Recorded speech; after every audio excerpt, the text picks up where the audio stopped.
Hey all, welcome back to the Real Life Pharmacology Podcast. I am your host, pharmacist Eric Christensen. Thank you so much for listening today. Go check out reallifepharmacology.com. Snag your free 31-page PDF on the top 200 drugs. It's a great review if you're a practicing clinician or if you're a student going through pharmacology classes, board exams, anything like that. It's really nice resource where I highlight some of the most important testable things as well as some of the most important clinical pearls and things that you're going to actually see in real life. So again, 31-page PDF, free to download, no cost to you, just simply an email, and you'll get updates when we've got new content, new podcasts available, and things like that too. So go do that at reallifepharmacology.com. All right, so let's get into the drug of the day today, and that is bumetanide. The brand name of this medication is Bumex. I can't say I see it a ton in clinical practice, but I definitely do see it from time to time. This medication is a loop diuretic.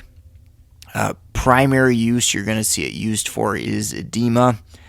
There's maybe a couple of rare cases where I've seen it for hypertension or something like that, but by and large, you see a patient on a loop diuretic, you can guess most of the time that it's going to be used for edema and running off fluid. So how does it do that? Being a loop diuretic, it's going to block sodium and chloride reabsorption in the ascending loop of Henle in the kidney, okay? And ultimately, by blocking that reabsorption, it's going to go out through the urine. And with that loss of water, electrolytes are going to go with it. So sodium, potassium, magnesium, all that good stuff. So that's how the drug works. That's how we run fluid off in a patient with CHF, for example, and how the medication is going to work there. One important thing that usually patients will find out the hard way if they weren't adequately educated is thinking about the timing of that dose. Knowing that it's a loop diuretic, it's going to run off fluid, and the patient's going to be peeing a lot more. Be sure we don't get that dose too close to bedtime so the patient's up all night.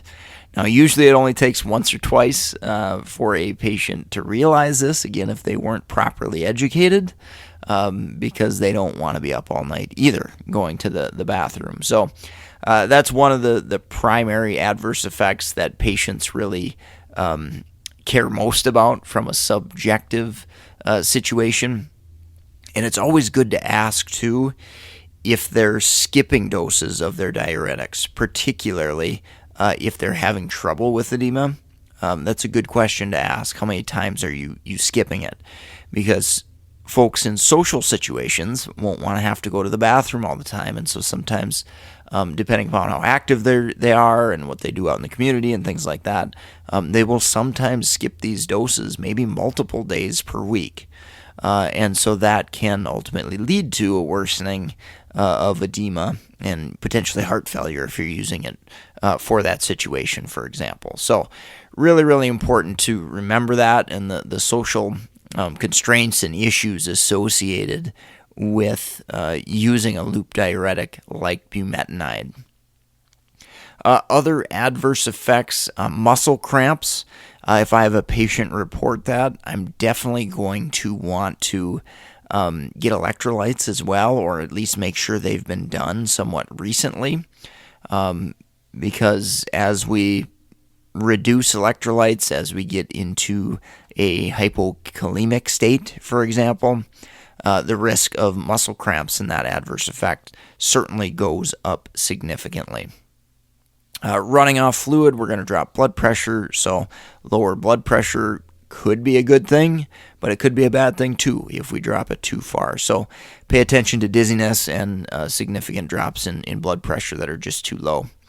Headache you might see, those electrolyte reductions I certainly mentioned before, potassium, magnesium, sodium. One other thing to think about with the water loss is the risk for dehydration. So acute renal failure is a possibility if we get too aggressive with pumping fluid out of the body. we can do it to an extent that it definitely damages the kidney. Other maybe more rare things, increase in uric acid. Well, maybe it isn't crazy rare, but it's sometimes something we just have to deal with because a lot of the diuretics potentially do this. So you might have to watch that a little bit more closely with gout patients. Maybe we've got to do some dose adjustments with allopurinol or whatever they're taking. But it is important, I think, to at least pay attention to that and recognize that it might raise uric acid levels. Ototoxicity. So that is a pretty rare adverse effect. In all honesty, I haven't seen it in practice very often at all. But there are some other drugs and stuff, which I'll talk about in drug interactions, that could increase that risk. So again, not crazy common, but as you escalate doses, it is a dose-dependent effect. So higher the dose, more likely you could potentially see this rare adverse effect. All right, so let's take a quick break from our sponsor and we'll wrap up with drug interactions. If you're in the market for pharmacist board certification study material like BCPS, ambulatory care, geriatrics, BCM-TMS, or the NAPLEX exam, go check out meded101.com/store, S-T-O-R-E. We've got a growing list of resources. We've accumulated and added content over the years, a great complete package, really to help you prepare to pass your exam. So go support the sponsor, meded101.com/store, which directly goes to help this podcast. In addition, if you're another healthcare professional, a nurse, med student, PA, nurse practitioner, we've got all sorts of books on Amazon, on Audible, on case studies, drug interactions, clinical pearls, polypharmacy, all that good stuff. Things that really truly happen in clinical practice and that are going to be important to you as a practicing healthcare practitioner. So again, your support there with purchases at meded101.com/store directly helps this podcast. All right, so one quick note before I get into drug interactions, I wanted to mention conversions. This happens occasionally. Conversions between loop diuretics. So the classic loop diuretic is Lasix, brand name Lasix, generic name furosemide, and a 40 milligram dose is approximately equivalent to 1 milligram of bumetanide. Okay, so bumetanide is obviously a lot more potent because it takes less of the drug to do similar effects. So just wanted to throw that conversion out there. I have seen that come up in pharmacology classes throughout pharmacy school and things like that. So good conversion just to kind of have in your head, or at least kind of have heard it before. All right, so let's finish up with those drug interactions. So first off, I think about diuresis and drugs that are going to add to that effect. So any other diuretics, thiazide diuretics, potassium-sparing diuretics, maybe even a class of drugs like the SGLT2 inhibitors can have a diuresis type effect. That's going to potentially add to that. So that could drop blood pressure further. That's an additive effect, certainly. And it could also increase the risk for dehydration and renal impairment. So really, really important to, I think, pay attention to that. Sticking on the topic of renal impairment, ACE inhibitors, ARBs, NSAIDs, when you start combining these with a loop diuretic like bumetanide, we're going to increase the risk of renal impairment. So really, really important to monitor that kidney function for sure. Lithium concentrations can go up with a drug like bumetanide. Important to monitor that in our bipolar patients.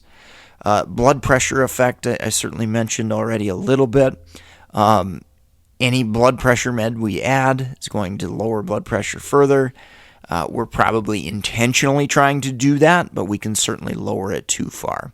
So think of your beta blockers, calcium channel blockers, and so on and so forth there. In addition, we've got plenty of other drugs that lower blood pressure. So Cinemet's kind of always my classic example of a drug that can cause hypotension. So pay attention to that, and we certainly could have some additive effects. we're simply going to monitor is what we're going to do. Check blood pressures and obviously look for dizziness and signs of hypotension. Ototoxicity. So there's one classic group of drugs that can cause ototoxicity, so ear toxicity, and that is the aminoglycosides. So gentamicin, tobramycin, things like that. So that can definitely have an additive risk as far as ototoxicity goes. And also keep in mind aminoglycosides are nephrotoxic as well. So we could have some additive risks there as well. Lowering magnesium levels, bumetanide certainly does that. We could have some additive effects with a drug like omeprazole, for example. So the PPIs can potentially lower magnesium levels, and if bumetanide is added on top of that, could lower that further and put a patient into a low magnesium type of state. And then I wanted to mention the opposition of the benefit from bumetanide. So what the heck am I talking about there? So think about drugs that can worsen heart failure, worsen edema type situations. So NSAIDs are going to be the most common one you should think about there. Another fairly common group of meds are the gabapentinoids. So your gabapentin, your pregabalin, okay? Diabetes, pioglitazone. Those are all good examples of drugs that are going to oppose or potentially cause the prescribing cascade, where you start an NSAID and 2 weeks later, now you need bumetanide to get rid of edema. So keep those polypharmacy prescribing cascade examples in mind. They happen all the time in clinical practice, and go check out my book, Perils of Polypharmacy. I go through tons of those examples. Great examples there that can really help you start to train your brain to think a little bit differently when you see new symptoms and that type of thing. So with that, I think that's going to wrap up the podcast for today. Thank you so much for listening. If you enjoyed this episode, found it helpful, leave a rating review on iTunes or wherever you're listening. I'm greatly appreciative of that. Certainly support the sponsor, med101.com/store. If you find something useful there, your purchases there go directly to help support this podcast. If you want to reach out to me, you can find me on LinkedIn. Otherwise, mededucation101@gmail.com. All right, well, I'm going to wrap it up for today. Thank you so much for listening. One last thing, go subscribe at reallifepharmacology.com and get your free little study guide PDF of the top 200 drugs. Thank you so much for listening. Hope you have a great rest of your day.